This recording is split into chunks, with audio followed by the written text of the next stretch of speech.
Espero que muy bien. Buenos días. Felices porque nuestra selección ganó ayer, sobradamente. Entonces, listos para escuchar esta charla que es muy interesante, sobre todo porque creo que nos aplica a todos dentro del giro ordinario de las entidades para las cuales ustedes están, con las cuales ustedes están vinculados. Entonces, yo siempre quisiera arrancar, o quiero arrancar en las charlas, escuchándolos a ustedes sobre las inquietudes que tengan al respecto del tema que nos convoca hoy. Entonces, quisiera saber quién quiere comenzar, quién quiere participar y contarme una de sus inquietudes o de las experiencias que han tenido de cara a este régimen de insolvencia que nos está impactando casi que todos los días.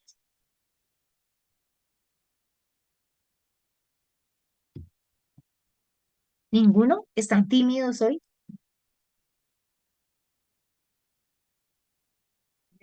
Muy buenos días, Buenos días. muy buenos días, gracias. Yo sí tengo varias inquietudes, doctora. De hecho, Sí, pues mi nombre es Lady, yo pertenezco a una entidad solidaria, ¿sí? A COP Carvajal explícitamente. Y sí tengo sí. inquietudes respecto al proceso de insolvencia cuando llegan a etapas de liquidación patrimonial, ¿sí?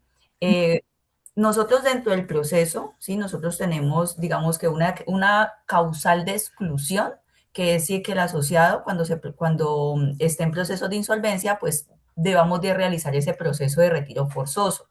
Sin embargo, pues cuando el asociado se incluye dentro del régimen de insolvencia estando como asociado activo, esos dineros pues no hacen parte de la compensación. Lo que estamos haciendo es llevarlo a un registro en una cuenta transitoria, una cuenta por pagar hasta que se resuelva el evento.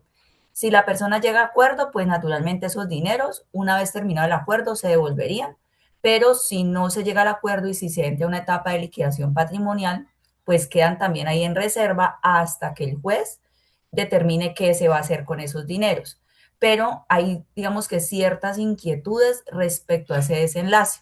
Primero porque, digamos que en la experiencia hemos visto que para el juez es como transparente que bajo ley 79 esos recursos de aportes pues son de la entidad, ¿cierto? Ujú. Pero hay una Total. discusión que se abre con los jurídicos y es que ellos informan que una vez se haga la liquidación patrimonial, hay una etapa como de, no sé, como de información, como de notificación que debe de hacer la entidad y debería de reportarle al juez que existen estos dineros, ¿sí?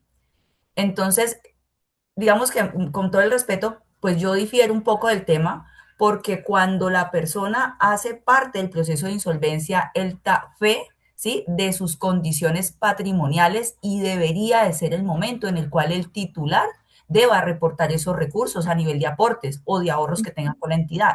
Entonces, no Sí, siento que sea algo obligatorio, porque ahí la discusión es, bueno, la entidad estaría incurriendo en actos de falta de ética, de mala fe, no sé, sí, como en una posición dominante, sí, en no sí. reportar y entra en una discusión más bien de carácter ético-moral, más no tan legal, pero que puede ser tomado en, digamos que, de una manera negativa. Entonces, Mm. eso específicamente, esa es digamos que es la inquietud principal de si existe o no una razonabilidad legal de reportar esos aportes dentro del proceso de liquidación patrimonial o debe de ser una responsabilidad del titular hacerlo al inicio del proceso de la audiencia de insolvencia. Muchas gracias. Dale.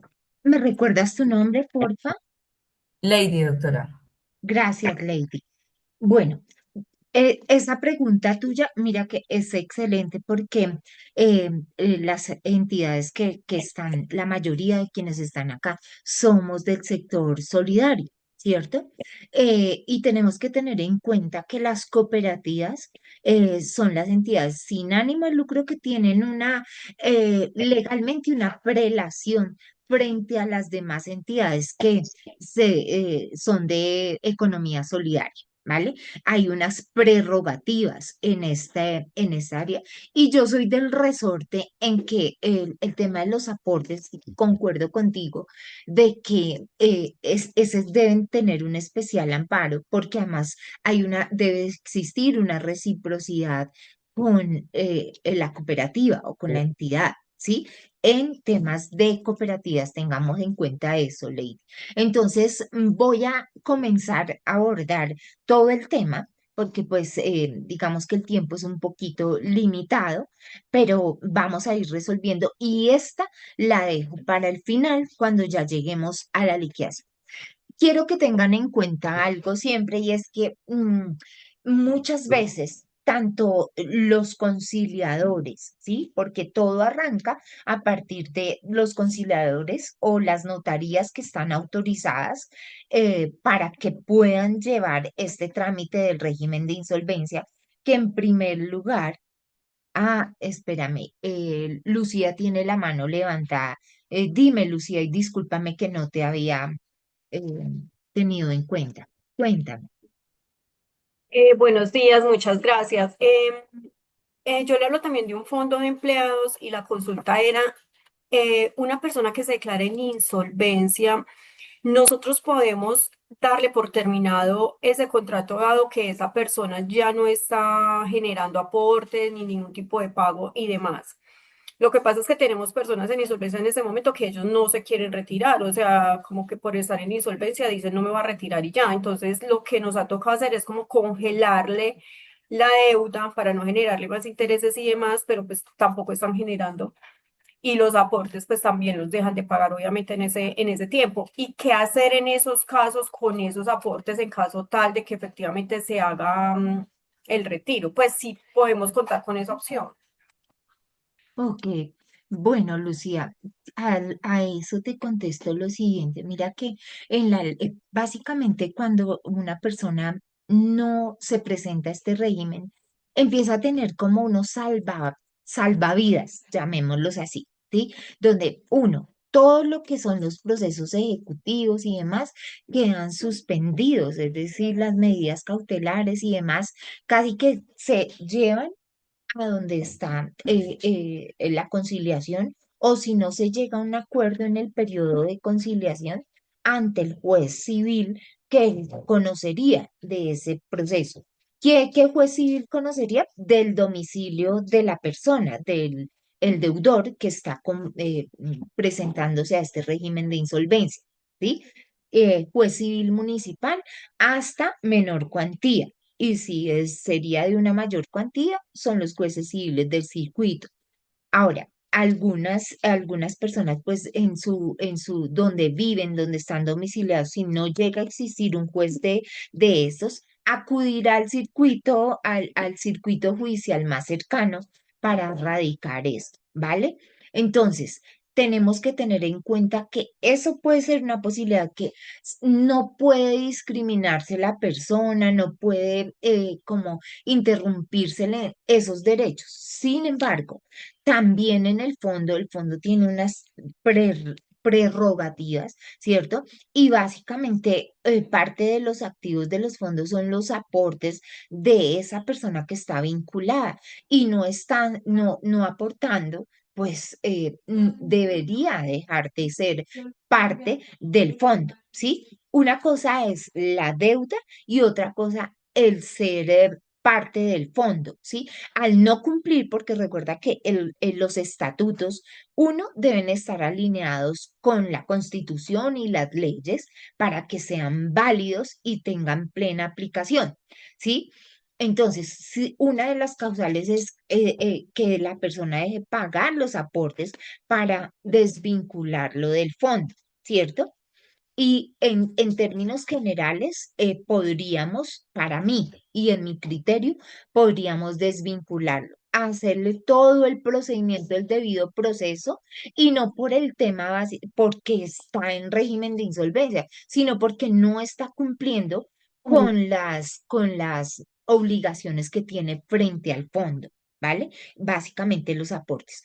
Y la deuda, lo que tú dices, muchas veces las congelan porque los intereses se vuelven impagables o la deuda se acrecenta mucho más. Y para la entidad, si no provisiona o si no puede castigar, pues sigue siendo un lastre contablemente, ¿no? Entonces, congelar los intereses es una opción viable.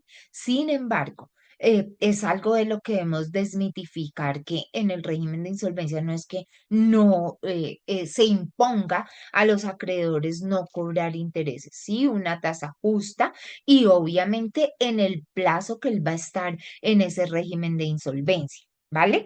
Entonces, espero haberte contestado la pregunta. Vamos está Juliana y todos levantando la mano. Déjenme avanzar un poco en el tema y ahí vamos surgiendo, al final vamos a resolver las inquietudes, ¿vale? Porque si no, no avanzamos. ¿Estamos de acuerdo? Listo. Entonces, bueno, miremos, esta ley de alguna manera ha sido para muchas de las entidades, y se los digo desde mi experiencia, se nos ha convertido en un dolor de cabeza, ¿sí? ¿En qué sentido?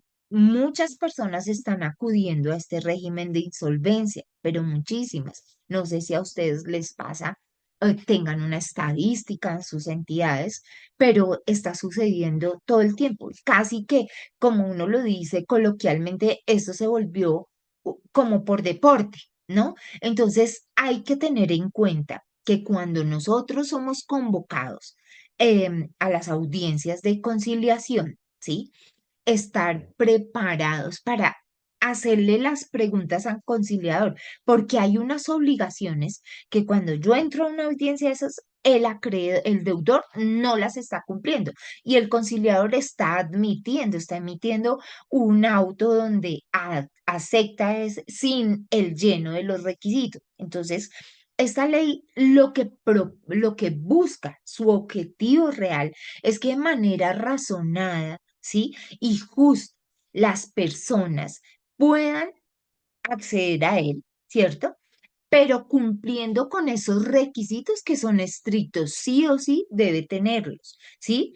Y que a pesar de eso, la norma, por ejemplo, tiene vacíos, ¿sí? En ese sentido que antes los procesos para esto eran súper lentos y costosos, entonces las personas, en lugar de pagar sus obligaciones, las llevábamos a que tuvieran que pagar una serie de gastos, abogados y demás para poder entrar a ese régimen. Hoy, pues es mucho más expedito el proceso, ¿sí? Y están autorizados para ellos conciliadores que tengan, además de ser conciliadores, el diplomado o la certificación de que han hecho el diplomado o realizado el diplomado de insolvencia de personas naturales no comerciantes, ¿vale? Y también los notarios, que muchas de las notarías también tienen centro de conciliación. Y si esos conciliadores tienen ese diplomado de insolvencia, también están cualificados para poder tramitar en primer lugar, o sea, a través de acuerdos, este régimen de insolvencia. ¿Vale? Entonces, sigamos.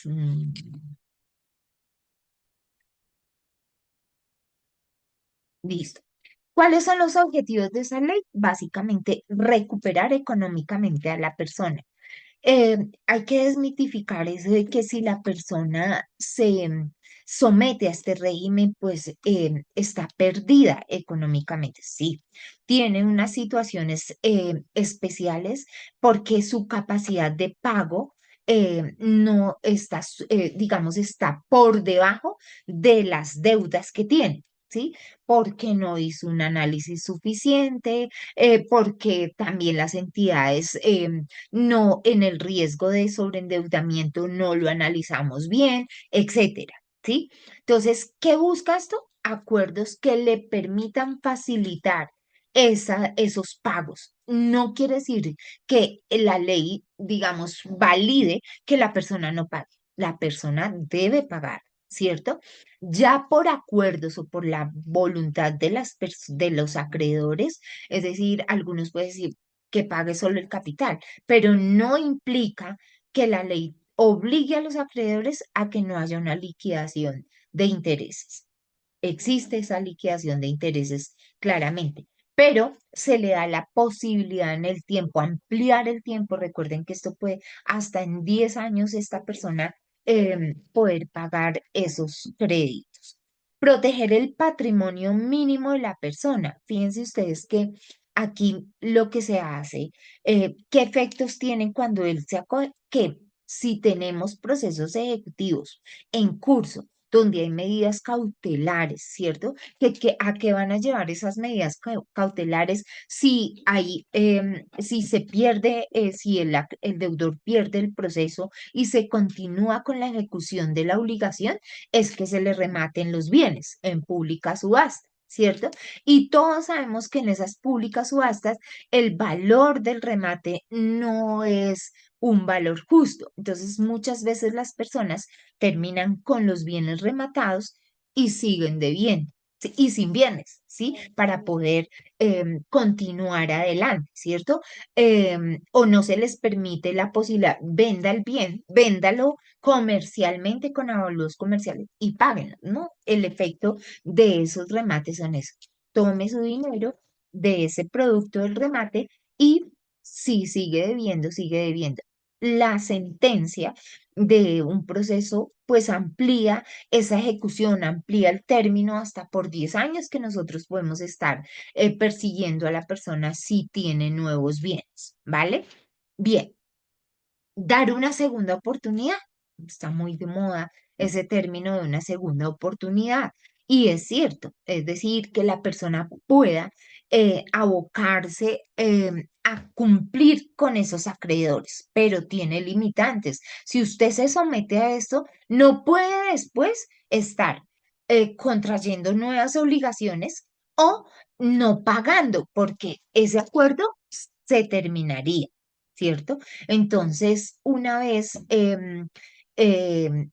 la persona pierda la validación de esos acuerdos, pues, ¿qué viene? La liquidación, que es lo último que se quisiera en estos trámites, ¿verdad? Entonces, tienen que tener en cuenta eso, ¿vale? Siguiente, listo. ¿Cuál es la estructura de ese régimen de insolvencia?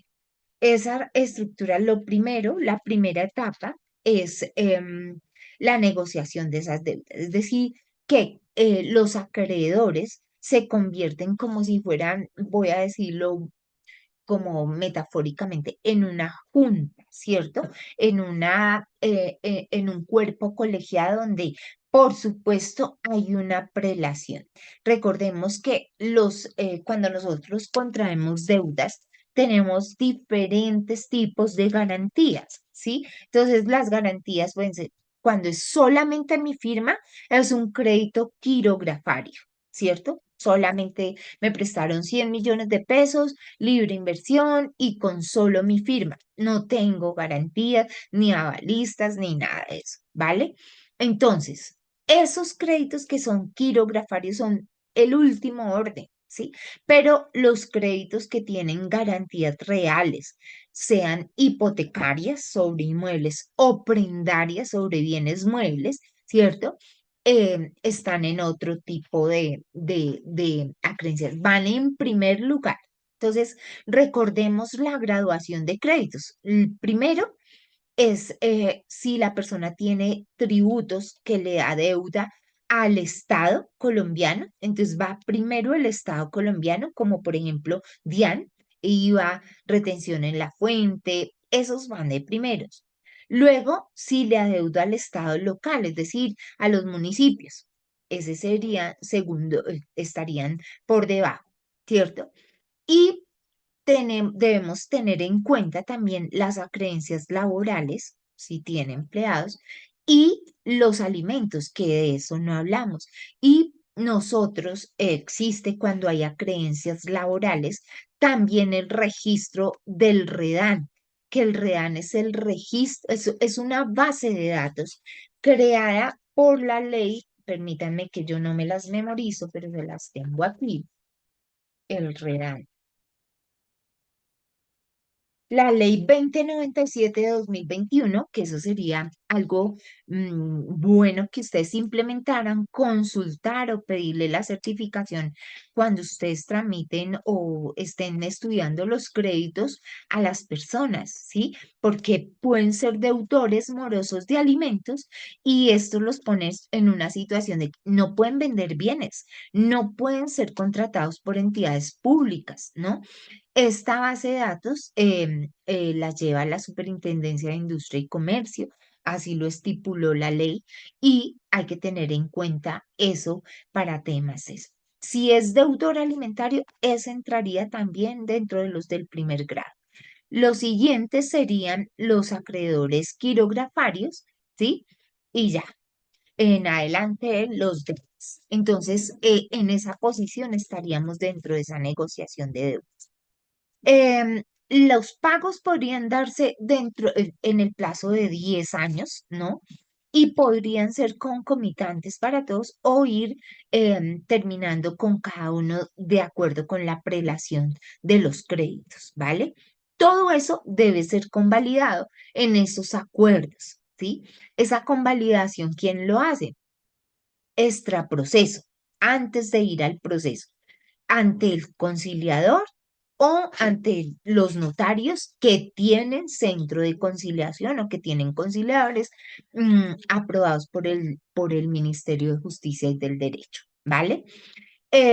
Ahí quedarían convalidados. Cuando no se llega a ese acuerdo ante el conciliador, pues directamente se podría ir a la jurisdicción ordinaria, es decir, ante los jueces del domicilio del deudor. ¿Vale? Y ahí el juez básicamente impone esos acuerdos, ¿sí? Es un proceso, cuando vamos a juzgar, es un proceso de única instancia, es decir, que es un verbal sumario que se resuelve en una sola audiencia, ¿sí? A veces son demorados, no, yo les diría, no entiendo por qué, pero pues nuestra justicia es demorada. No, la ley de está establecida como para que no demoren más de un año. Sí, sin embargo, pueden pasar años y todavía no han convocado a la audiencia. La primera, digamos que la primera em, acción del juez, él no califica la demanda ni va a hacer un control de legalidad a lo que ha hecho el conciliador, ¿sí? El conciliador simplemente tramita el reparto de lo que se hizo, las propuestas que hizo el deudor de pago y él de una vez autoadmisorio y lo que hace es emitir oficios hacia los juzgados que hay, que están corriendo ejecutivos para suspender y que todos sean convocados en ese proceso donde se lleva el trámite de insolvencia cuando es judicial, ¿vale? Y el último tema que nos decía que Lady le preocupa y es lo de la liquidación patrimonial, ¿sí? ¿Cuándo se da esa liquidación patrimonial? Cuando las personas no cumplen con ese acuerdo. Uno, eso, no cumplen con el acuerdo, entonces no empiezan, no honran esa palabra de cumplir con los términos de ese acuerdo. Iría a liquidación patrimonial. Entonces, cuando se presenta ¿y qué busca la liquidación? Pues, como el mismo nombre lo dice, liquidar esos activos que las personas tienen o la persona incursa en ese régimen de insolvencia y con el producto de ese remate, obviamente pagar a los acreedores de acuerdo con la graduación o calificación de créditos o de acreedores de la que hablábamos inicialmente. ¿Vale? ¿Hasta aquí vamos bien? Sí, Buenos días, señora. tengo una pregunta. Buenos días, dime, Lucía. Bueno, mi Lucía, nombre es Nora Molina de Cofin Nora. Café. Hola, Nora, Bueno, ¿cómo estás? muy bien, muchas gracias. Tengo una pregunta con respecto a lo que hablabas hace un momento Ujú. de algunas restricciones que podemos tener o podemos acudir en el momento de aceptar en la parte conciliatoria o cuando ya empezamos a visualizar este contexto de la insolvencia con el deudor, y es que si el deudor, además de las demandas de alimentos que tú mencionabas, presenta también otro tipo de demandas judiciales, Ujú. digamos, demandas por sumas de dinero o demandas de tipo penal, o puede ser deudores del Estado o deudores en la UGPP, en la Ujú. de Por parafiscales. seguridad social y para Sí, fiscal. exacto. Quería como también precisar ahí qué otras, si eso también lo podemos citar en el momento de la conciliación, o qué más podemos tener a la mano para tomar ciertas decisiones. Mira, gracias por esa pregunta también. Cuando nosotros hablamos de creencias, no solamente, y lo que tú mencionas es perfecto, porque no es solamente obligaciones de tipo civil, un crédito, ¿sí? Sino todas, es obligación del deudor relacionar absolutamente todos los pasivos que tenga, ¿sí? Y dentro de esos pasivos tenemos que tener en cuenta las deudas del Estado. ¿Sí? Yo nombré lo de los impuestos, porque ustedes saben que los impuestos tienen un fin especial y es que con eso es que se financia el Estado colombiano, tanto a nivel nacional como a nivel local, ¿cierto? Entonces, ¿qué sería de las entidades del municipio Pereira si no hay prediales, si no hay rodamiento, las multas, lo que sea, ¿sí? Para sostenerse, porque ustedes y yo sabemos que Colombia, pues no tienen ni el Estado nacional ni el local, tienen empresas del Estado que pues nos ayuden con los ingresos para poder cumplir la finalidad del Estado, ¿cierto? Entonces, todas estas acreencias del Estado estarían en el primer nivel. ¿Sí? En el primer de graduación. Entonces, digamos que no tiene deudas ni por impuestos nacionales, o sea, DIAN, ni por locales, rodamiento, predial, ICA. Bueno, ya miramos eso del ICA, porque los puedo confundir, pero ya les explico qué pasaría ahí. Pero tiene UGPP, ¿cierto? Sí, tiene que decirlo, porque lo primero es que todo esto se basa, como en cualquier relación, en el principio de la buena fe, ¿sí? Y ese principio de la buena fe, tú lo debes honrar, el deudor lo debe honrar, ¿vale? Y decir, relacionar tanto los pasivos, es decir, debe mostrar el patrimonio bruto, pasivos y activos al 100%. No es que se me olvidó todos, todos, ¿sí? Porque el conciliador, ¿qué hace? Convocarlos también a todos, ¿sí? Recuerden el debido proceso. Si digamos que el conciliador no convocara a la UGPP, porque el otro no se lo relacionó, ahí hay una nulidad, ¿sí? Entonces, digamos que se surtió todo el proceso, se hicieron los acuerdos y de pronto la UGPP se entera todo lo que se hizo ahí. ¿Por qué? Porque no se convocó a esa entidad, ¿vale? Y casi que tendrían que arrancar desde el momento en que no fue notificada la UGPP, porque eso no puede quedar burlado. Lo mismo que les mencionaba, los deudores, los que deben alimentos, ¿sí? Los alimentos son de primer orden, pues porque es con lo que esos alimentarios, ¿sí?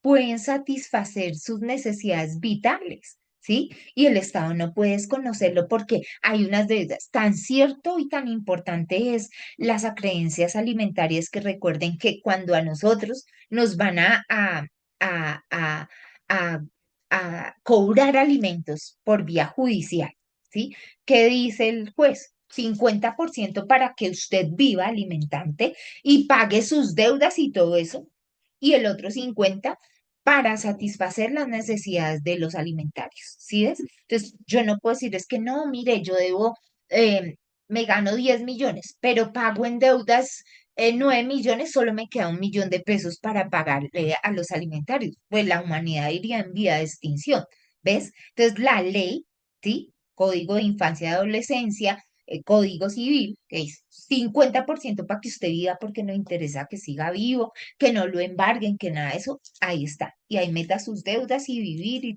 y el otro 50 para sus alimentarios, ¿vale? Entonces, tengamos en cuenta eso. Acá voy a hacer un paréntesis y no sé si quedó resuelta tu pregunta, Nora. Bueno, porque es que adicionalmente entonces la conclusión sería que desde el punto de vista de nosotros como acreedores de esas obligaciones, podríamos exigir la presentación de esas certificaciones donde nos Por están supuesto. diciendo, por ejemplo, que no le están debiendo a la UGPP o que la UGPP está haciendo parte del proceso de conciliación, porque es que lo que uno quiere validar básicamente también es la realidad, o sea, la realidad de esas deudas, que ellos no se inventen esas deudas simplemente por entrar en un Ujú. proceso de insolvencia.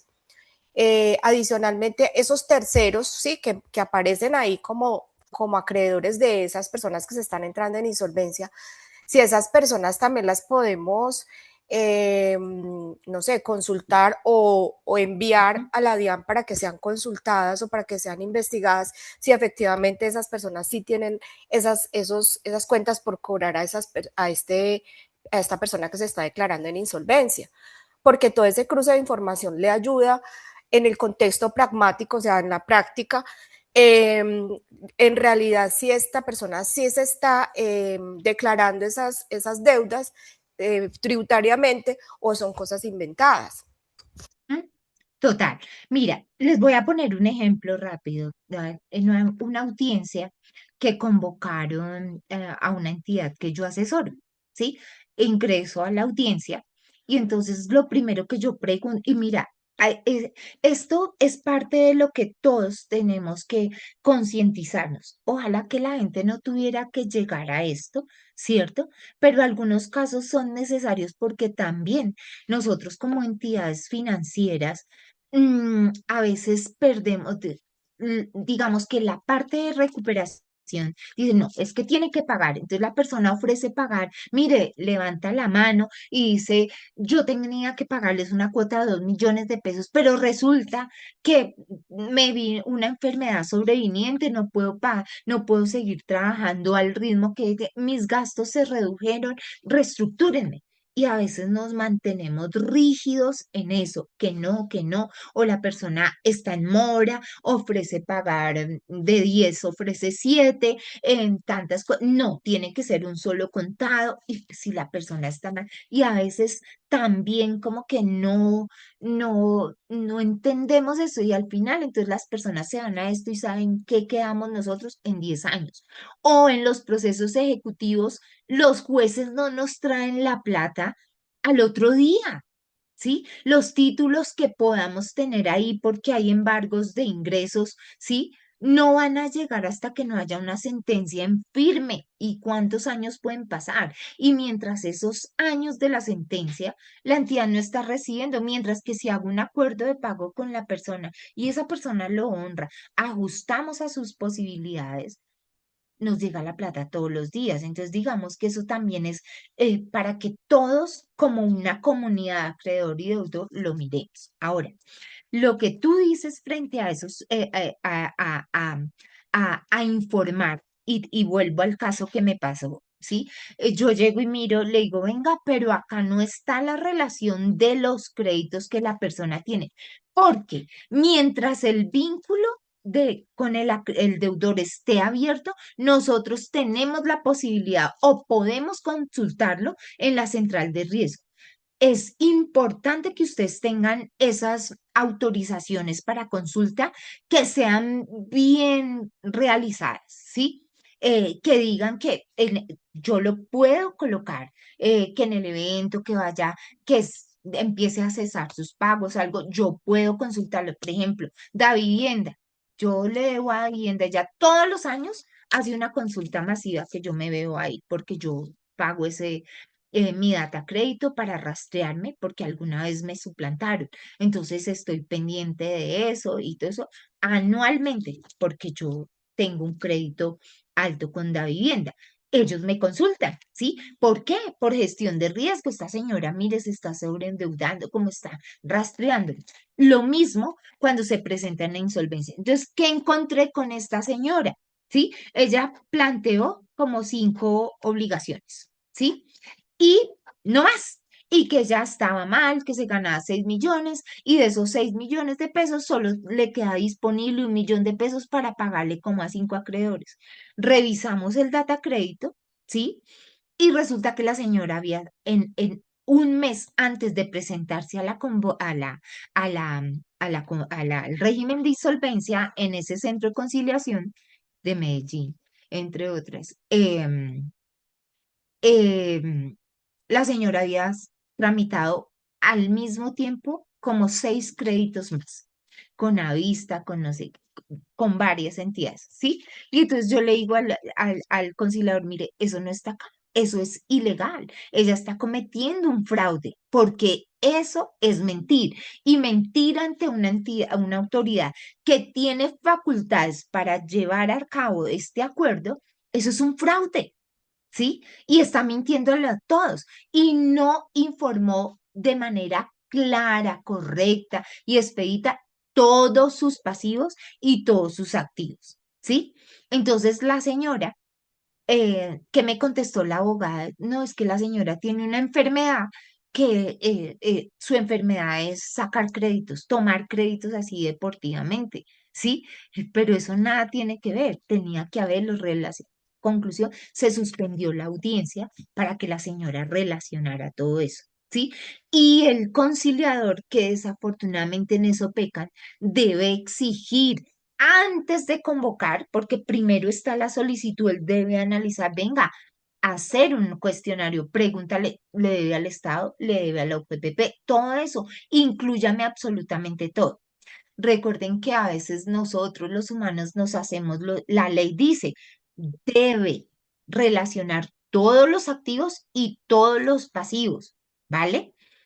Y si no lo hace, pues está cometiendo un fraude. Ahora, que nosotros pudiéramos coadyuvar en eso, solicito que se le comunique a la DIAN, a la UGPP, a todos, ¿cierto? ¿Por qué no? Lo podemos hacer, lo podemos hacer, porque esta negociación tiene que ser una negociación transparente y evitar que al final se genere una nulidad o que llegue un acreedor después de que ya hay un acuerdo y todo eso a devolverse a que lo incluyan y que de pronto la graduación se modifique. ¿Sí ves? Entonces, por ejemplo, no habían acreencias del Estado, primer grado. Entonces, ustedes quedaron de primeras, ¿sí? Y después de 5 meses que ya se hizo todo este acuerdo, aparece la DIA. Se van a modificar sí o sí esos órdenes y la prelación de pago. ¿Sí es claro? Entonces, tengamos clarísimo eso, la buena fe, ¿vale? Buena fe que debemos relacionar. Y por supuesto que la acción del conciliador debe ser un conciliador bien piloso, como decimos, que también se meta en su rol, ¿sí? Exigiéndole al abogado con la porque mira, muchos se presentan con abogado, ¿sí? Lo que no es obligación, lo puede hacer directamente el acreedor, pero es importante que eso lo exija también el conciliador, que absolutamente eso se entiende prestado o presentado bajo la gravedad de juramento, ¿vale?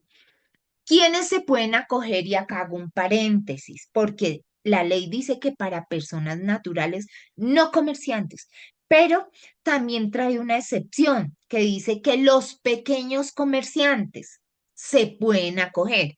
Ahora, la pregunta es, ¿quiénes son los pequeños comerciantes? ¿Quiénes son? La ley, se las digo acá, 1116 de 2006 nos dice quiénes son los pequeños comerciantes. Son aquellos que tienen activos, ¿sí? Que no superan los 1.000 salarios mínimos mensuales legales vigentes, pueden acogerse a este régimen también, ¿vale? Entonces, ellos podrían estar ahí, que son nuestros microempresarios, ¿vale? Entonces, tener en cuenta eso. ¿Qué activos no van a entrar dentro de, digamos que él los relaciona, ¿sí? De buena fe, pero la maquinaria para seguir produciendo, porque si no produce, ¿cierto? O la persona natural tiene algún ingreso sobre algo, su vivienda, por ejemplo, no entra. Esos activos no van a estar tocados por ese, que los relaciones sí, pero que no van a ser objeto de que nosotros de alguna manera le embarguemos, le rematemos eso al comerciante, al que es comerciante, ¿vale? Lo mismo la maquinaria con que produce y básicamente eso, ¿no? Todo lo que es herramienta para el trabajar o ser productivo. ¿Listo? ¿Quiénes se pueden acoger? Fíjense ustedes, empleados, pensionados, estudiantes, profesionales independientes, ¿sí? Abogados, contadores, ¿sí? Y acá podemos incluir a los pequeños comerciantes, que es una novedad de esta ley 2445, porque antes no estaban incluidos. Ahora, si son comerciantes, personas jurídicas, eso es otra ley, el régimen de insolvencia, que en esta sería la ley, ya les digo, 1116 de 2006. Y en este caso, ¿quiénes conocerían sobre ese régimen de recuperación económica? La Superintendencia de Sociedades. Entonces, son dos tipos diferentes. Nos permiten incluir a los pequeños comerciantes, decir que cumplan con ese valor de activos, 1.000 salarios mínimos mensuales legales vigentes. Si supera eso, pues tendría que irse al régimen de comerciantes bajo la ley 1106 de 2006, ¿vale? Entonces, las obligaciones antes tenía que tener por lo menos un 50% de pasivos digamos, en cesación de pagos, ahora hasta un 30%, ¿sí? Se les permite que ese valor de pasivos sea hasta el 30, mínimo el 30%, para que me entiendan mejor. Pueden acceder mucho más fácil a ese mecanismo a través de los conciliadores o de los notarías que están facultadas para eso o que tienen la competencia para tramitar, ¿vale? Dentro de la negociación de deudas, mira, en esa solicitud, además de presentar la relación de el patrimonio bruto, relación de activos y pasivos, también la persona tiene que presentar una propuesta, ¿sí? Para los acreedores, una propuesta de pago y el plazo. Acuérdense que podemos ir hasta los 10 años, pero se puede decir, no, yo lo voy a pagar en 5 años. Así, de esta manera. Ese acuerdo debe ir, ¿sí? ¿Por qué? Porque ese acuerdo es el que se va a estudiar o a validar en esa audiencia de conciliación. O sea, esa audiencia puede ser suspendida, ¿no? Para que las entidades puedan tomar decisiones y todo y darse continuidad en una siguiente audiencia. ¿Hasta aquí vamos bien?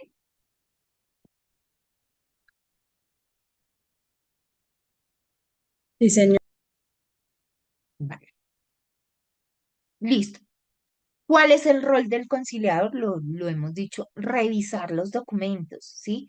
Muchas veces yo me encuentro en audiencias de conciliación como la que les decía, que el conciliador ni siquiera sabe el tema de las centrales de riesgo, ¿sí? Que ahí aparecen las deudas que la persona tiene. Tampoco, bueno, el conciliador debe también, con esa relación de créditos, convocar a todos esos acreedores. Entonces, el deudor debe relacionar absolutamente todos los datos de sus acreedores para que él les comunique, les notifique el auto que admite eso y la fecha en que dispone la citación para la audiencia, ¿vale?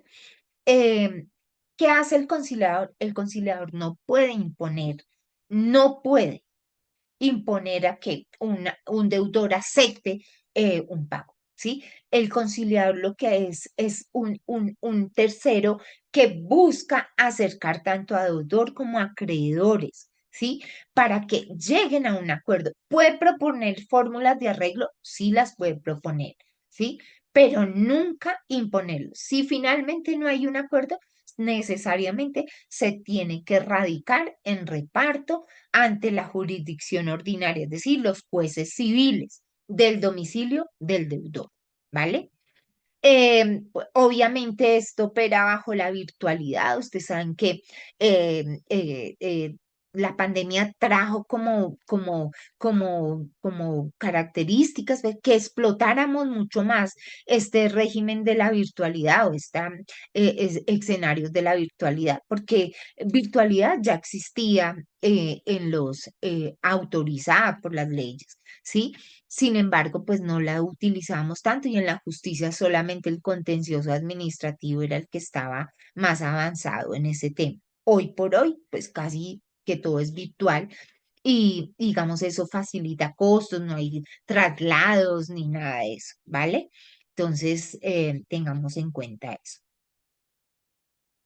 Efectos de la aceptación del trámite. Acá vienen los efectos. Una vez que se acepta el trámite de la insolvencia, ¿sí? Esos procesos ejecutivos se suspenden, ¿sí? Es decir, quedan en el estado en que están, ¿cierto? No pueden emitirse oficios de embargo a futuro. Ejemplo, hoy se solicitó la suspensión de los procesos, pero está en curso una solicitud de un embargo porque se encontró que la persona tenía unos ingresos o un bien que no se tenía al presentar el proceso ejecutivo. Esos quedan suspendidos. Y lo mismo los cobros judiciales, porque lo que se pretende es que todo quede concentrado ahí.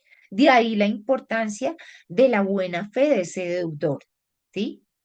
Em, ¿Qué bienes quedan protegidos? Lo dijimos, herramientas de trabajo, vivienda y los bienes que son indispensables para tener una vida digna, ¿sí? Voy a colocarles un ejemplo, la nevera, ¿sí? Por ejemplo, el vehículo, si es digamos, para el transporte, es una persona que tenga una discapacidad, o sea, que tengan esa condición de necesarios para cumplir con la finalidad de la vida digna, ¿sí? No el Mercedes que yo tengo parqueado ahí porque tengo 3 carros. Eso ya no es indispensable porque ya tengo varios, ¿sí? Acuerdos de pago. Lo que buscan con esos acuerdos, cuando hablamos, la ley dice convalidar ese acuerdo es eso, precisamente que si se llega a un acuerdo de pago, ejemplo, con ustedes el señor tiene 24 meses de plazo, ¿cierto? La cuota es de 1 millón de pesos, ¿sí? No la puede pagar, ¿cierto? Tiene una disponibilidad de 200.000 pesos, por decir algo. Lo que busca con esto es ampliar esos plazos, ¿sí? En esos acuerdos y pues la posibilidad de que esa persona pueda ajustar a sus condiciones económicas y honrar el pago a las entidades que son sus acreedores, o sea, entidades y personas, ¿no? Porque también podemos tener deudas con personas naturales. Disminución de la tasa, fíjense que no es lo que la gente dice, no, es que en la insolvencia no autorizan el pago de intereses. No, señor, eso es sí, los acreedores lo aceptan de mera liberalidad. ¿Por qué? Porque si no estaríamos en una posición de desventaja, ¿cierto? No nos estarían dando un tratamiento de un debido proceso, ¿sí? Porque el dinero que se presta, ¿cierto? Es patrimonio de la entidad y si nosotros no le permitimos que eso tenga una rentabilidad, pues si en ese proceso no se le da una rentabilidad, pues imagínense, no es lo mismo 10 millones de pesos ahora pagados de contado que 10 millones de pesos pagados en módicas cuotas en 10 años, en 8 años o en 5, ¿sí? Entonces, hay tasas de interés que desde que no superen los límites que la ley establecen, bueno, la entidad se puede permanecer o puede de mera liberalidad autorizar o generarle un interés más bajito del que tenía, ¿vale? Pero eso no quiere decir que también pongamos en riesgo la estabilidad de la entidad. ¿Podemos ajustar periodos de gracia? Sí, se puede hacer si los acreedores así lo autorizan. Por ejemplo, que la persona diga que propongo en 8 años, pero pues se le da un periodo de gracia de 1 año mientras que eh, arranca a pagar las deudas para que se estabilice. Por ejemplo, que la persona pueda tener una condición de salud, que la tienen que operar de una cadera, luego de la otra, y eso son incapacidades de 60, 90 días por cada cirugía. ¿Sí ven? Entonces, un periodo de gracia. Pero todo eso también debe estar validado, mostrado cuál es la condición de esa persona, ¿vale? Reestructuración de las cuotas. Digamos que las entidades también pueden tomar la determinación porque mantener esas obligaciones como vigentes para nuestros indicadores, pues no son lo mejor, ¿verdad? Entonces pueden tomar por reestructurarla, ¿sí? Y ajustarlo a eso para que la persona vaya haciendo sus pagos en los términos en que queda en el acuerdo. ¿Qué pasa si esa persona no cumple? Liquidación. Necesariamente va a la liquidación. Y acá vamos a la pregunta que Lady me hacía al principio sobre los aportes. Miren que los aportes, yo tengo mi propio criterio y ahí también depende. Recuerden que, por ejemplo, las cooperativas tenemos la circular básica jurídica y con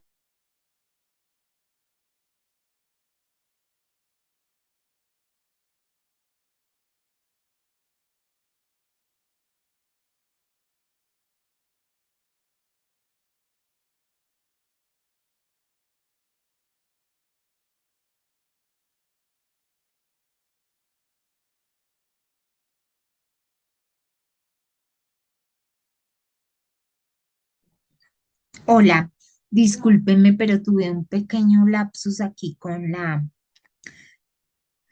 conexión de mi computador. Entonces, retomamos. Esos aportes, ¿sí?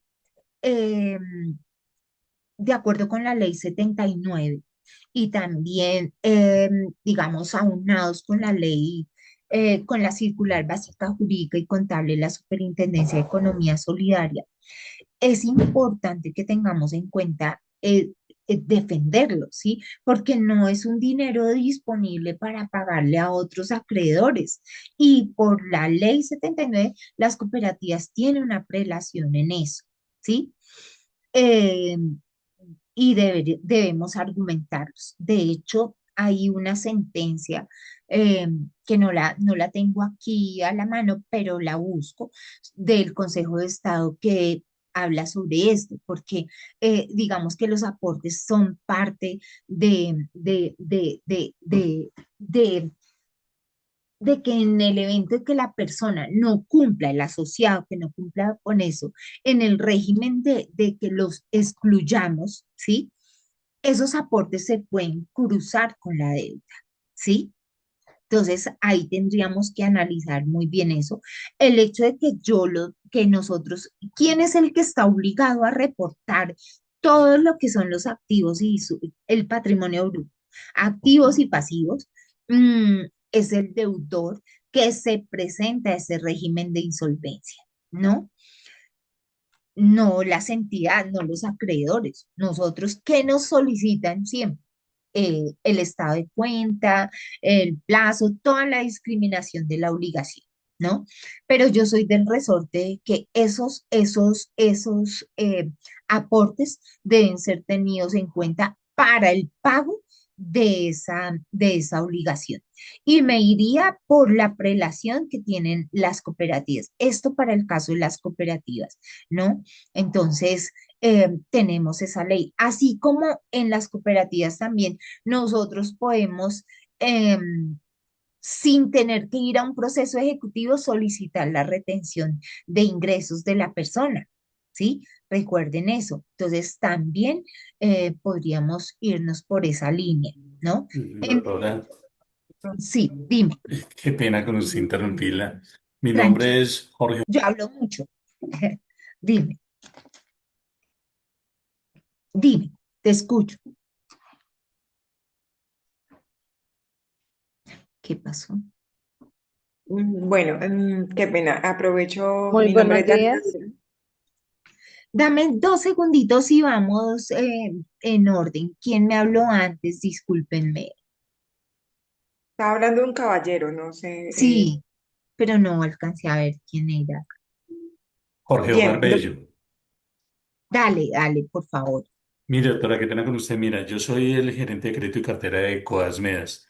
Nosotros tenemos un gran volumen de insolvencias y respecto a lo que usted está comentando en este momento, desafortunadamente en la actualidad no se está llevando a cabo por parte de los centros de conciliación. Sí, Porque, ¿qué sí. pasa?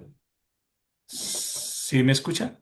Ujú, Sí, mire, lo que pasa es que actualmente cuando fuerte y nosotros claro. presentamos... Ah, perfecto. Cuando nosotros estamos dentro de los procesos de insolvencia, de acuerdo a la 2445, ahí claramente definieron que las entidades vigiladas por la Superintendencia de Economía Solidaria tendrían un régimen de predilección para todo lo que tiene que ver con aportes y ahorros permanentes para calificarlos y graduarlos en segundo grado. Lo que pasa Ujú, es que actualmente la mayoría de los centros de conciliación no lo están aceptando si no están registrados estos aportes en Confecámaras. Entonces ujú, ya se volvió un requisito adicional el hecho de que para que puedan ser considerados en segundo grado hasta ese monto de los aportes y ahorros permanentes, desafortunadamente tenemos que tenerlos registrados como garantías mobiliarias en Confecámaras. Es para que lo tengan en cuenta porque ha sido un gran tropiezo, hemos apelado a estas decisiones y todo, y nunca nos las han, ahora actualmente no nos las están teniendo en cuenta. Era un aporte que sí, quería hacer a la porque conversación. para ellos, para los conciliadores, es como si fuera un digamos, patrimonio creado por la persona como cualquier otro patrimonio, ¿sí? Entonces, de alguna manera es una posición injusta y fíjate que la ley nos da a nosotros una prelación. Hecha la ley, cada uno interpreta la ley a su acomodo, ¿sí? Y fíjate que los aportes no son para mí, y te lo digo, claro, no es, digamos, entre comillas, es una garantía en que nosotros exigimos para vincularse ese aporte, ¿cierto? Que es parte del patrimonio de la entidad, ¿cierto? Porque con esos aportes igual nosotros los vinculamos, los ponemos a producir para que me entiendan. Pero ¿qué Yo- pasa ahí? eh, no es porque él me esté ofreciendo una garantía como tal, como lo dice el Código del Comercio, que la está constituyendo y todo eso. Y el hecho de que el conciliador obligue a que se tengan que registrar como una garantía mobiliaria, pues me parece que está interpretando la norma diferente a lo que es realmente una garantía. Doctora, ¿Sí? ya lo hemos presentado ante los jueces, hemos hecho las respectivas controversias y objeciones y no nos la han aceptado. Los mismos jueces ya la han rechazado. Imagínate que eso sí, y tienes razón en eso. ¿Por qué? Porque también los jueces, mira, por ejemplo, con el tema de la retención de salarios por la ley 79, muchas veces los mismos jueces no aceptan, o sea, no tienen en cuenta cuando tú vinculas al pagador que se rehúsa a hacer la retención, ¿sí? No, y la ley lo dice. Entonces, es una interpretación de el juez. Voy a buscar esa sentencia del Consejo de Estado para que lo miremos, pero yo soy de la línea y la ley lo dice. Es una interpretación que sobrepasa las facultades tanto del conciliador como del juez, ¿no? Entonces, ahí el problema en estos casos es que son procesos de única instancia, ¿no? Entonces, eso nos pone en No, dificultades en no, temas procesales. y adicionalmente, doctora, como esto se considera como una ley de supremacía, la ley de insolvencias, entonces va por encima de la ley 79. Bueno, eso tendríamos que reír. Y mira que para eso estos son estos escenarios, esos casos así. Es importante que, y mira, yo siempre lo he dicho porque todos los días estamos, así como tú lo dices, tienes infinidad de insolvencia y eso se ha vuelto como un deporte de las personas. Yo pienso que tanto las entidades como los deudores pues deben crear conciencia sobre eso. Y vuelvo y les digo, cuando la persona levante la mano, porque muchos de los deudores levantan la mano antes, miran, por ejemplo, en temas de microcréditos que los conocemos de manera más cercana, hacer visitas, revisar, ajustar, porque esto al final solo le conviene es al deudor. ¿Sí?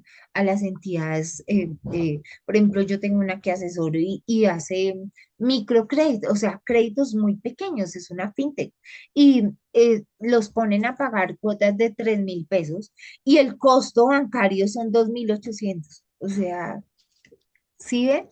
Lo que cuesta, el deudor consigna 2.000 pesos y el banco le cobra a la entidad 3.000 y pico por la transacción. O sea, antes está perdiendo dinero. ¿Ven? Entonces hay que tener también en cuenta eso, prepararnos muy bien para esas audiencias, pero antes de tener que llegar a eso, es mirar la situación de nuestro cliente para evitar todo eso. Y ni se diga el tema de los derechos de petición y de las tutelas. Ahorita también eso está generando una serie, hay tutelas que les niegan ya derechos de petición, niegan y todo eso, y vuelven y hacen otro derecho de petición y vuelven a comenzar y otra es tutela y tutela y tutelas y derechos de petición de 70 y 80 páginas, ¿sí? Para al final irse a la insolvencia. Entonces, temas que cada día son más difíciles de sortear. Bueno, Buenos días. buenos días. Qué pena, pues no sé si no, pero estoy levantando la mano hace rato y quería hacerle una pregunta. Realmente pues la felicito porque la charla es muy enriquecedora, pero sí tengo una consulta que hacerle. Pertenezco a una cooperativa del sector de trabajadores de Ecopetrol. Sí. Resulta que los trabajadores de Ecopetrol tienen unos privilegios, por decir así, o unas prebendas y entre esas está un préstamo de vivienda que les asignan. Ujú, Conozco el caso de un trabajador que se declaró en insolvencia y hay una entidad que le maneja esos créditos a Ecopetrol como tal. Y una de las acreedoras que están ahí es esa entidad. Y de pronto por desconocimiento de base de datos o qué sé yo, la empresa le asigna al señor un crédito de un monto por arriba de 400 millones de pesos. mm, El señor estando insolventado, y considerando que eso es un derecho, o sí, un derecho que él tiene por ser trabajador, acepta el crédito. Inclusive mm, hace un trámite de retiro de cesantías y cuando llega a la entidad le dice, no, pero ¿cómo así si usted está insolventado? Entonces la entidad considera que eso que él hizo ahí es fraudulento y envía una comunicación a la empresa como tal. Eh, la pregunta en sí él, en el momento de declararse insolvente, inclusive esos derechos que él tiene, esos préstamos por parte de la entidad, porque está por acuerdos convencionales, se ven afectados. O sea, tengo entendido que la persona el insolventado queda financieramente limitado. mm, Ese tipo de derechos también entran dentro de la limitante que él tiene, porque la entidad tiene razón cuando dice, venga, es que si se declaran insolventes porque no tiene cómo pagar y ahora cómo me va a decir a mí o le voy a manejar yo un crédito donde él va a decir que sí tiene capacidad para pagar un crédito de 400 millones de pesos. O sea, ahí, con lo que mm. usted dice, el principio, ahí se está fallando el principio de la verdad, ¿no? Y De la buena fe. de la buena fe. Y lo otro es, la otra pregunta que tengo, qué pasa en el evento de que el abogado le haya dicho, no, eso no es ningún problema, cójalo? Porque lo que usted dice es cierto, la interpretación que le están dando a esto, como usted bien lo dice, los jueces, los mismos abogados, se presta para que se presten ese tipo de situaciones. ¿Qué puede acarrear en un caso de eso de que la persona actúe considerando lo que le dice el abogado y qué puede suceder ahí? Bueno, lo primero es que dame la prueba y te daré el derecho. Con el tema de los abogados, yo soy abogada y tristemente los profesionales del derecho que ahorita, o sea, no tienen, no obran bajo el deber ser. A mí no me gusta hablar de ética, pero no están obrando bajo el deber ser. Y mire, hacen unas locuras, ¿sí? Y aconsejan a las personas en lugar de decirle, venga, vamos a la entidad, revisemos si lo reestructuran, si lo que sea. En este tema hay que tener en cuenta, y te lo contesto así de sencillo, si esa persona ya está en el régimen de insolvencia, ¿sí? Y pongámosle la lógica, usted se presenta a insolvencia porque no puede pagar y convoca a sus acreedores como en una junta, en un cuerpo colegiado, para que entre todos lleguen a un acuerdo de cómo va a pagar, de acuerdo con la graduación de créditos que ya hemos hablado. Y le van a dar un tiempo que la ley establece, ¿cierto? Puede estar dentro del mínimo o el máximo, ¿cierto? Sí, y va a pagarle a sus acreedores así. Él no puede estar tomando créditos, ¿sí? Porque si usted tiene para asumir un nuevo crédito, o sea, está burlando a sus acreedores que están dentro del régimen de insolvencia, que llegaron a un acuerdo con usted de distribuir en el tiempo propuesto, que puede ser hasta 10 años, ¿cierto? Y ahora entonces le va a pagar, va a disponer sus ingresos para tener otra obligación. Eso sería un fraude a ese acuerdo.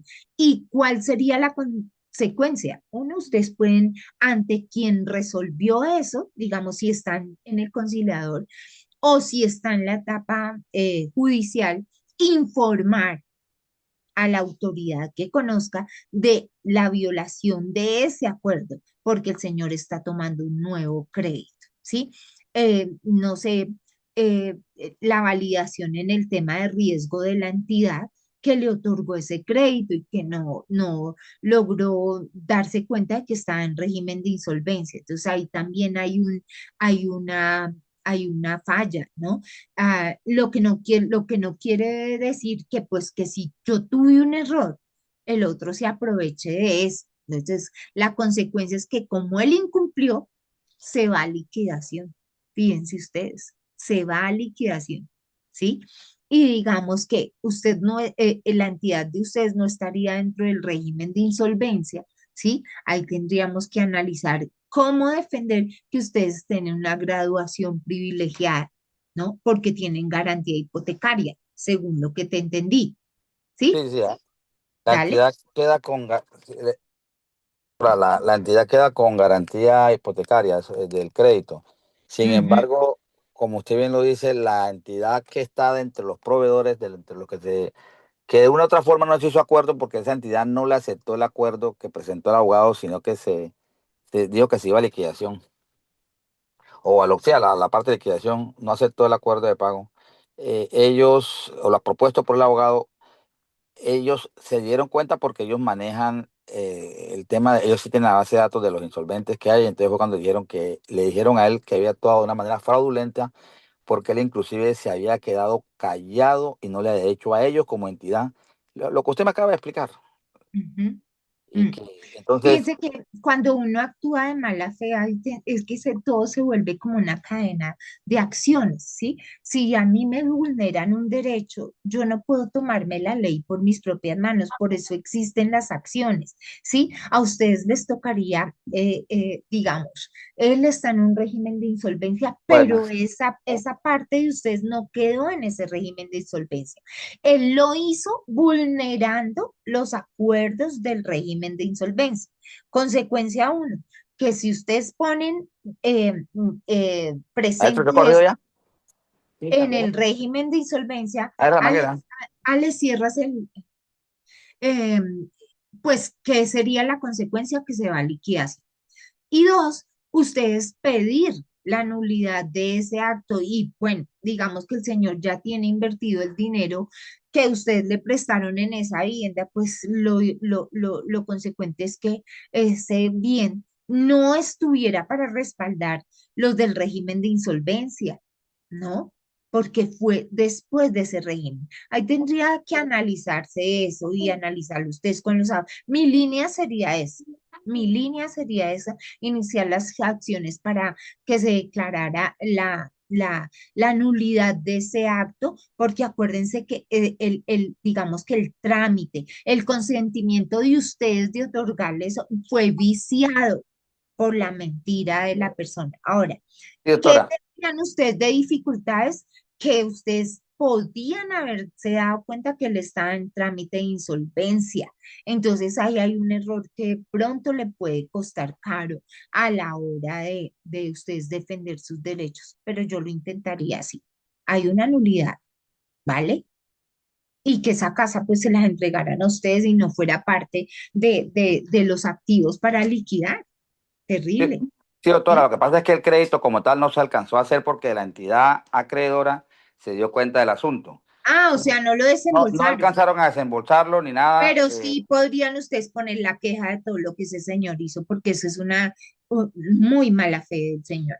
Y una queja al abogado, al Consejo Superior de la Judicatura, si tienen las pruebas, ¿no? Porque muchas veces los abogados se escudan detrás de, nunca firman con su tarjeta profesional ni nada, le hacen todo y uno sabe que lo hizo un abogado, pero nunca firman.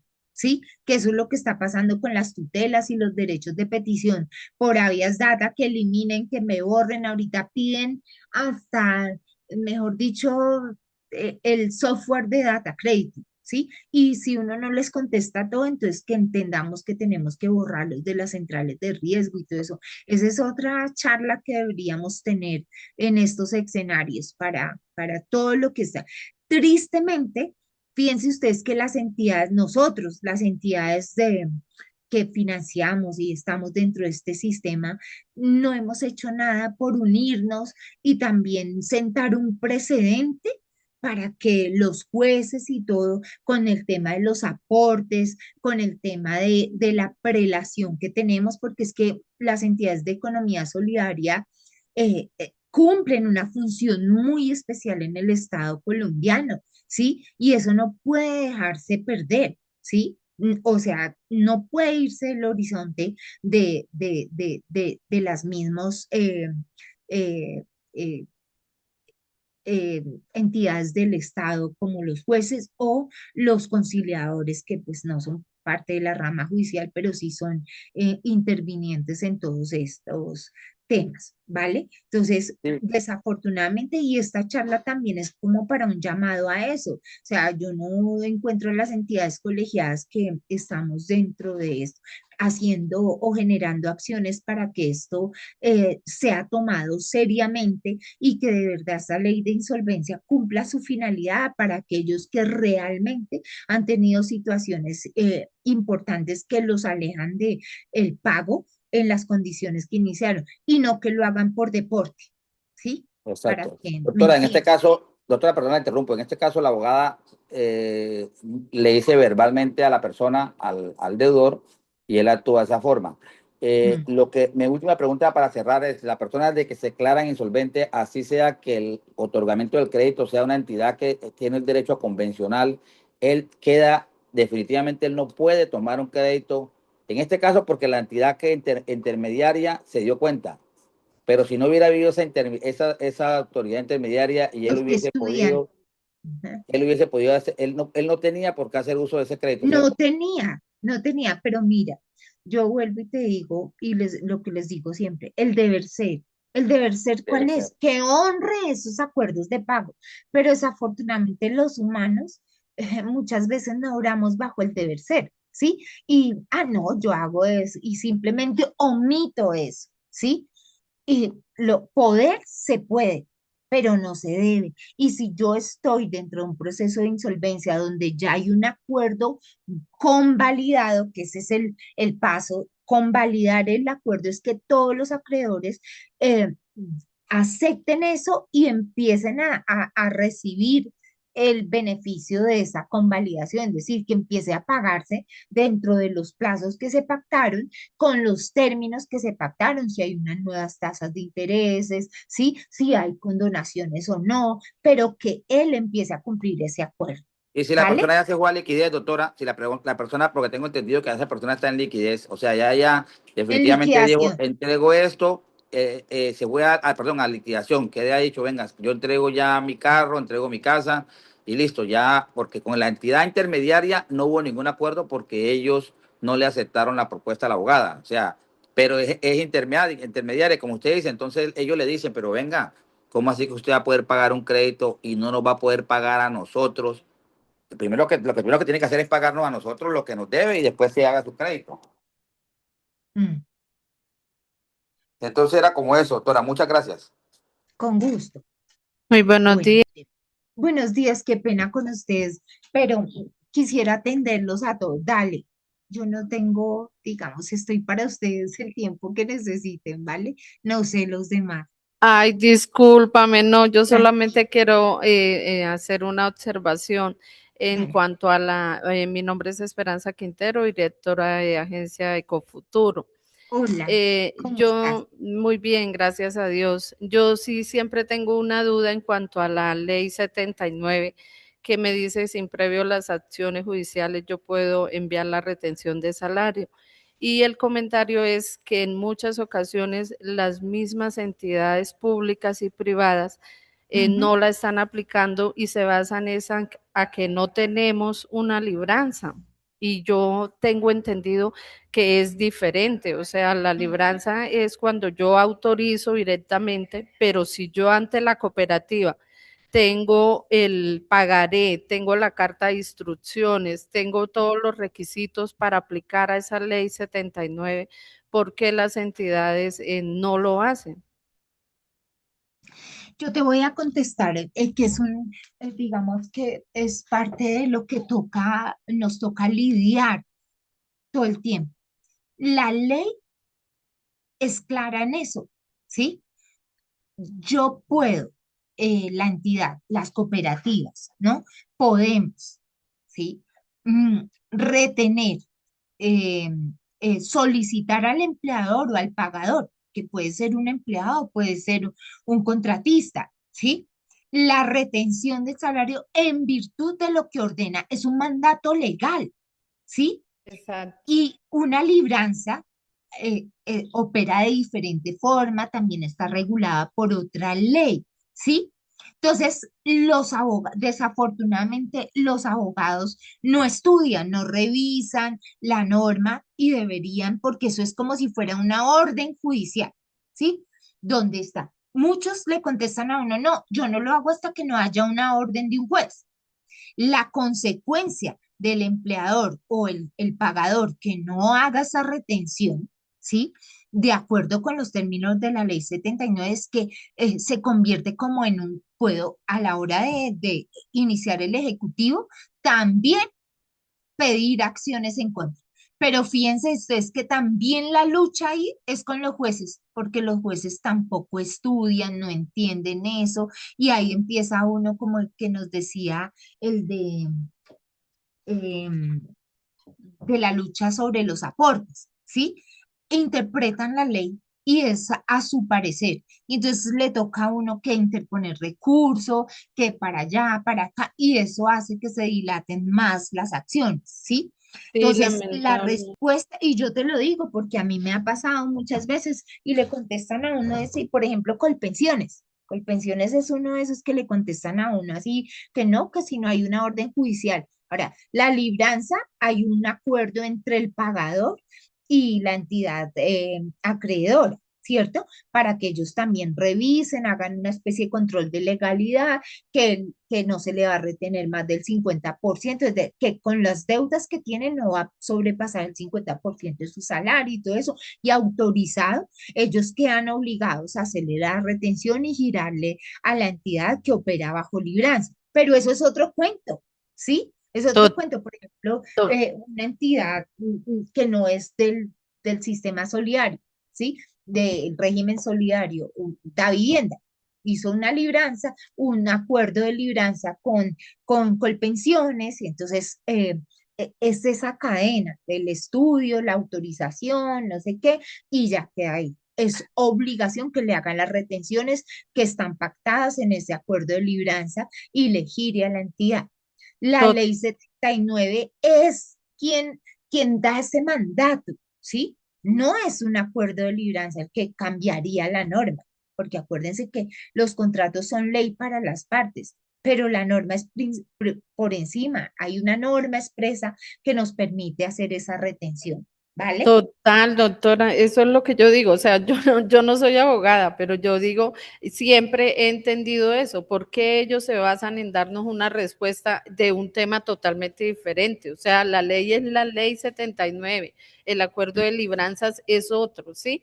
Entonces, ahí sí yo siento que como que las cooperativas de verdad deberían, no sé, ahí legalmente, qué pronunciamiento o qué podríamos hacer, Pues mira, porque en ese momento cada vez estamos más sí, difícil el recaudo, sí, porque pues se sí. supone que es una ley que tenemos las cooperativas y nosotros podemos entrar a actuar y resulta que no, que ya ni siquiera eso no lo cumplen, ¿sí? Entonces Ujú, esa era mi opinión, mejor dicho. ujú.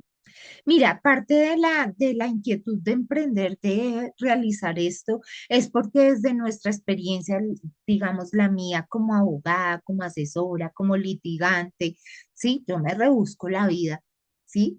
Eh, y en las clases que dicto es eso, que estamos arrinconados quienes colocan, porque el punto no es que el acreedor tiene mucha plata y entonces el deudor se legitima por pues de malas que no, me voy a insolvencia y todo, porque se ha vuelto un deporte y los abogados vuelven los que asesoran y todo eso, en lugar de orientar a su cliente a que mire, vamos a hablar con la entidad, reestructuremos, porque esto también limita a la persona, ¿sí?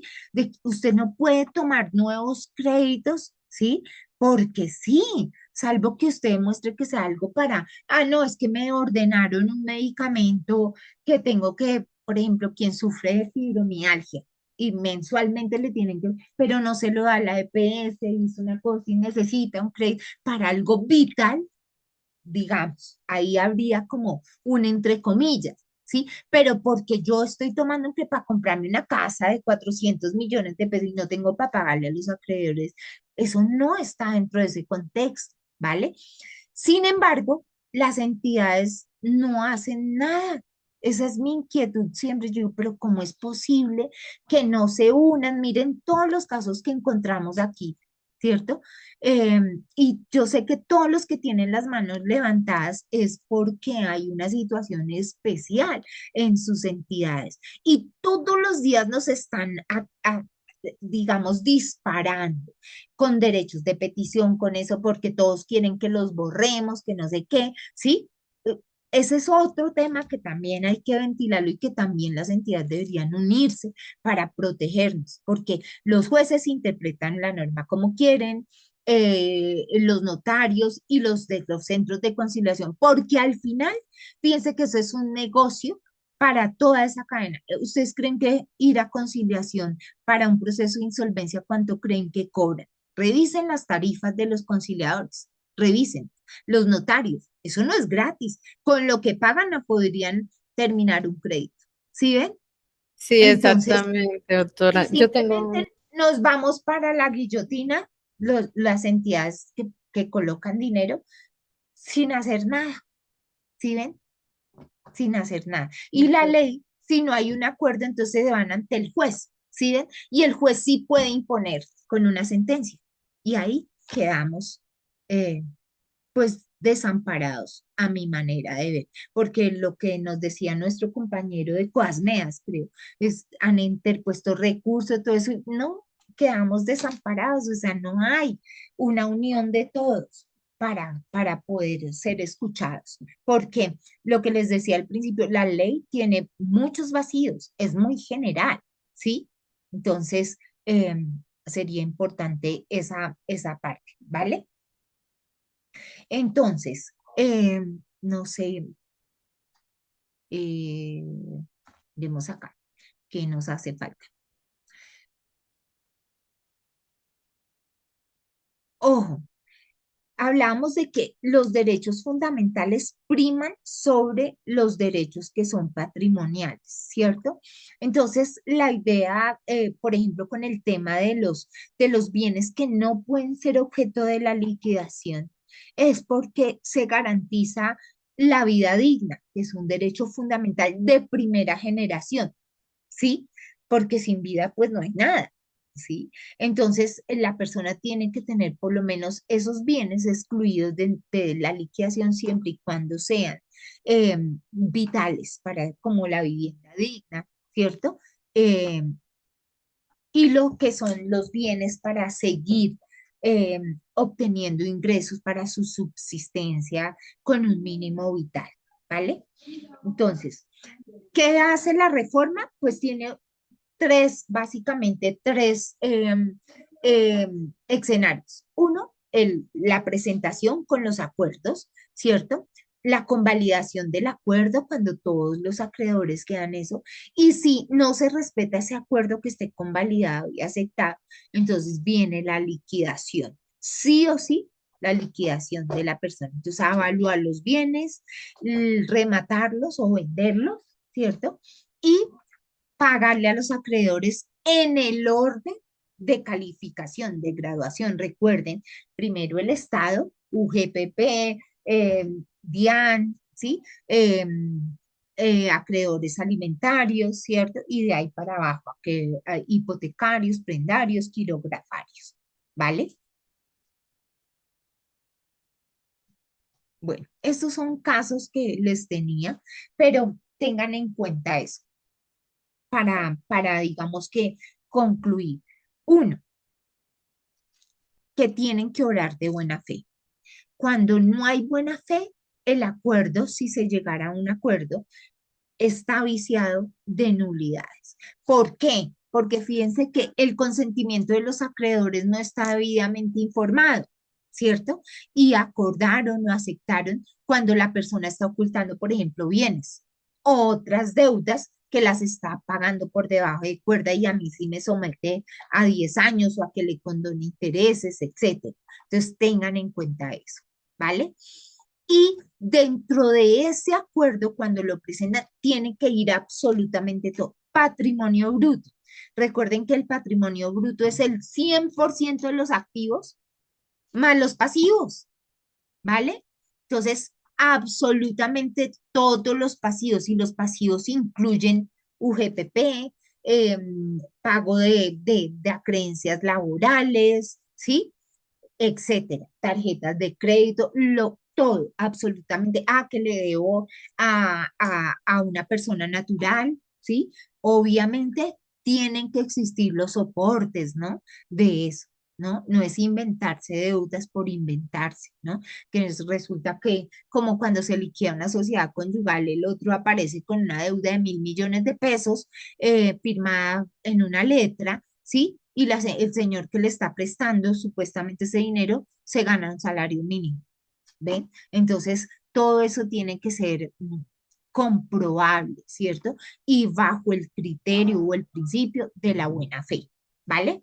Entonces, ¿qué otra pregunta? Aquí tenemos a Cardona, Lucía Cardona.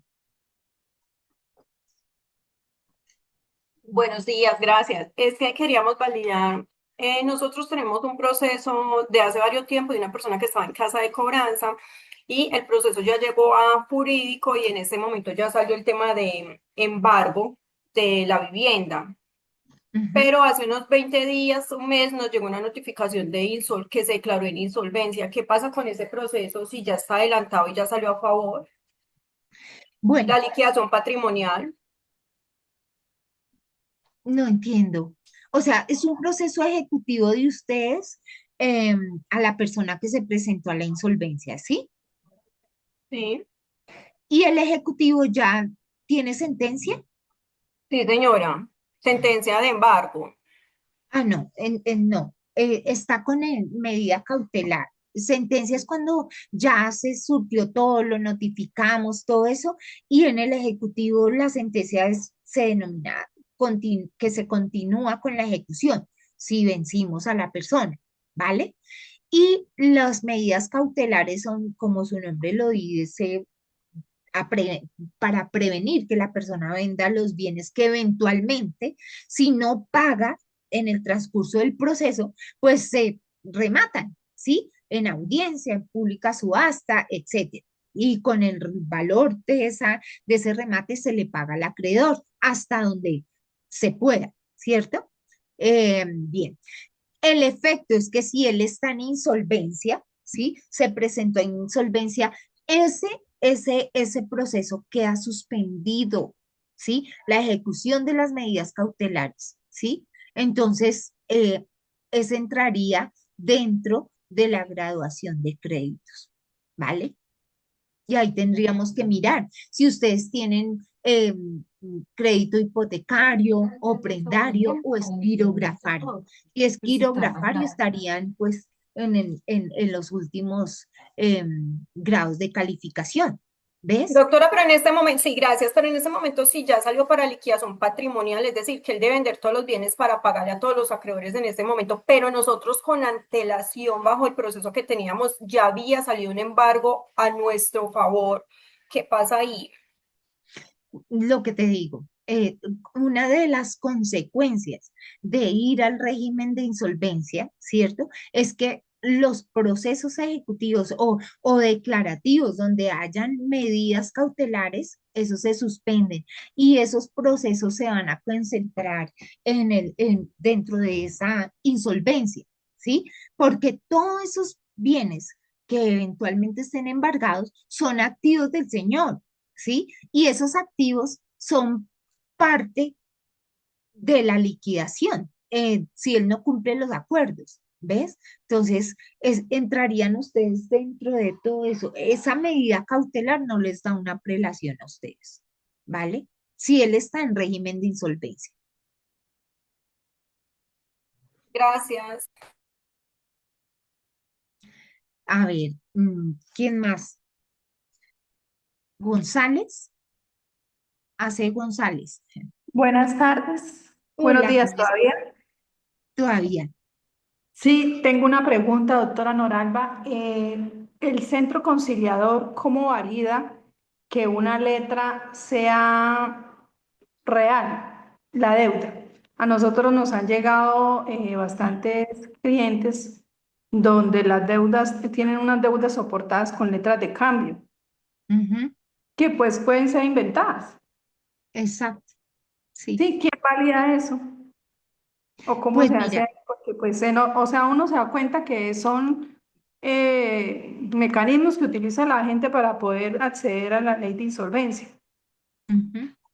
Yo lo he dicho coloquialmente que esa ley se volvió un deporte olímpico para todo el mundo, ¿sí? Y desafortunadamente los abogados participan en esto, ¿sí? Porque ahora el consejo de los abogados, ay, preséntese a insolvencia, eso es como si tomáramos agua, ¿vale? Ahora, ninguno, fíjate que ni siquiera los jueces validan eso, o sea, los jueces y ahorita que todo se presenta virtual, escanea y todo eso, se supone que todos obramos bajo el principio de la buena fe, ¿sí? Y ahí, ¿qué correspondería? Cuando nosotros, ¿sí?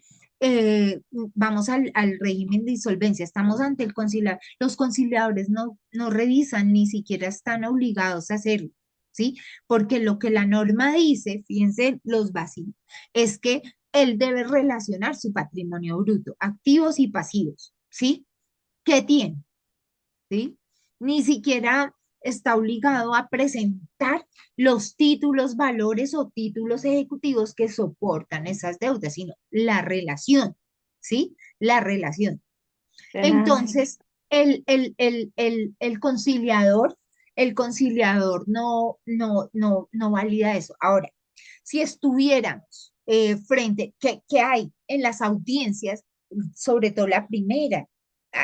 Es importante que se manifiesten, ¿no? Porque si hay un fraude, no debería continuar y los acreedores también deberían darse cuenta de eso y no aceptar para que se fuera, que le tocaría ir al proceso judicial ante el juez.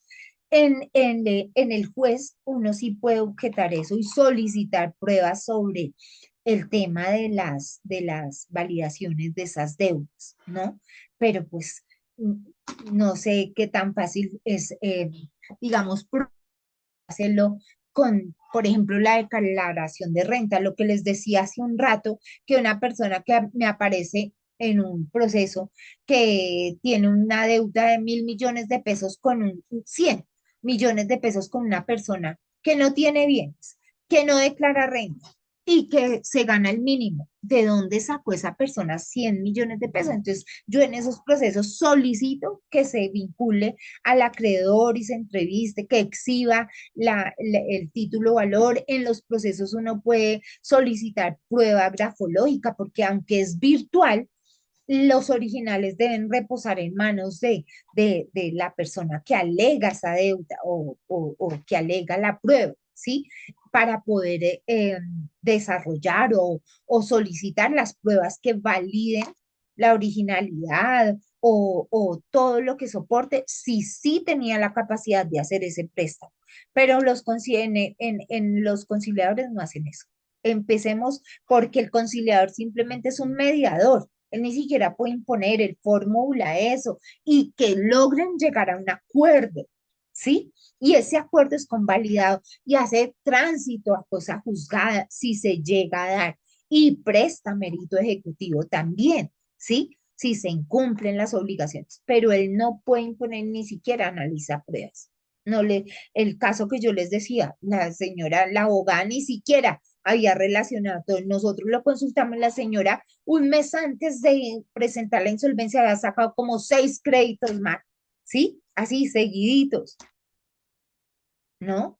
Entonces, y la respuesta de la abogada es que ya no sabía que es que la señora está enferma, donde hay un dictamen o alguna validación que existe una enfermedad que las personas se dedican a tramitar créditos porque están enfermas.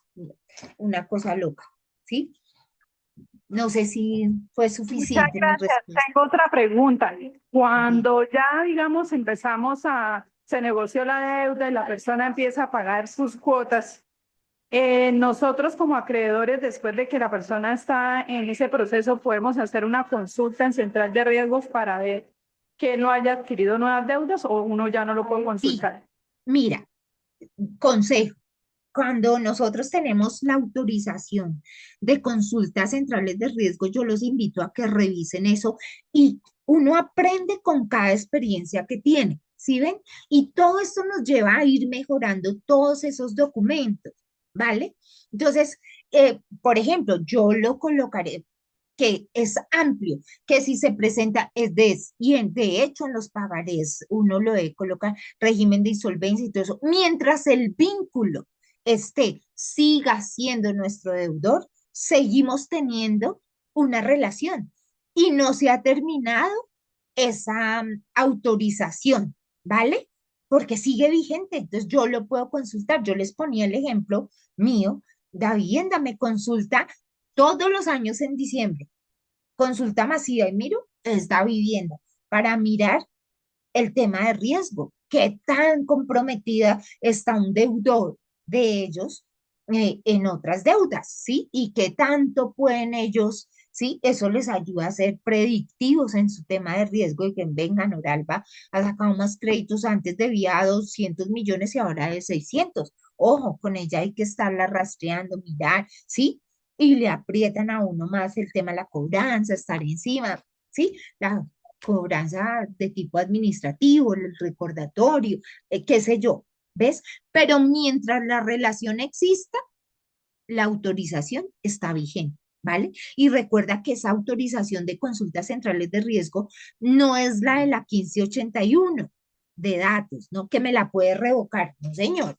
No la pueden revocar mientras la relación contractual esté vigente, ¿vale? Entonces tú la puedes consultar y revisar y levantar la mano. Mire, está buena y este señor toma otro, porque eso es una causal de irse a liquidación, ¿vale? Ok, gracias. Es para tener unos mecanismos para este tipo de audiencias que a veces pues no se conoce bien el tema y hay Mm, mucha gente ya acogiéndose a esta ley. Gracias. No, eso es un deporte olímpico, ¿vale? Listo. Bueno, pues no sé, miren, cualquier otra duda, yo quisiera resolvérselas a todos, pero el tema del tiempo y todo eso, yo creo que nos superó. Qué bueno esta charla y se los digo desde mi experiencia, o sea, todos los días uno aprende y eso qué hace que uno vaya cauterizando otros riesgos que antes no existían, pero que cada día se van generando. Entonces nosotros como asesores jurídicos o como gerente, lo que sea, ir tomando los de riesgo. Mire, pongamos esto acá en los documentos. Es importante que todo eso esté ahí, ¿vale? A veces si a uno le dicen, ay, pero eso tan largo, como abogado se los digo, yo prefiero que sobre y no que falte. Porque a la hora de una investigación, la posición dominante es la que tiene más riesgo de tener problemas, ¿vale? Entonces, cualquier cosa, acá estamos para servirles y para poder resolverles otra cosa. A través de Yasmín me pueden ubicar, si quieren me pueden llamar y en lo que yo pueda resolverles y que haya quedado aquí entre el tintero con mucho gusto. Tengo una última pregunta. Si el deudor incumple el acuerdo, ¿ahí qué procede? ¿Qué hay que Vuelvo hacer? y ¿Cómo hay que manejar? reitero, es una de las causales para que se vaya a liquidación. Recuerda que en el insolvencia hay tres escenarios importantes. El acuerdo presenta, quedamos el acuerdo. La convalidación del acuerdo, ¿qué es? ¿Qué quiere decir eso? Que todos los acreedores estuvieron de acuerdo y ese acuerdo queda en un acta, presta mérito ejecutivo y hace tránsito a cosa juzgada porque ahí ya no tenemos que ir al proceso ante un juez, ¿vale? Y si incumple eso, la consecuencia es la liquidación. Es decir, todos sus activos, los que se van a la venta y con el producto de esa venta se le paga en el orden de graduación a los acreedores. ¿Capichi?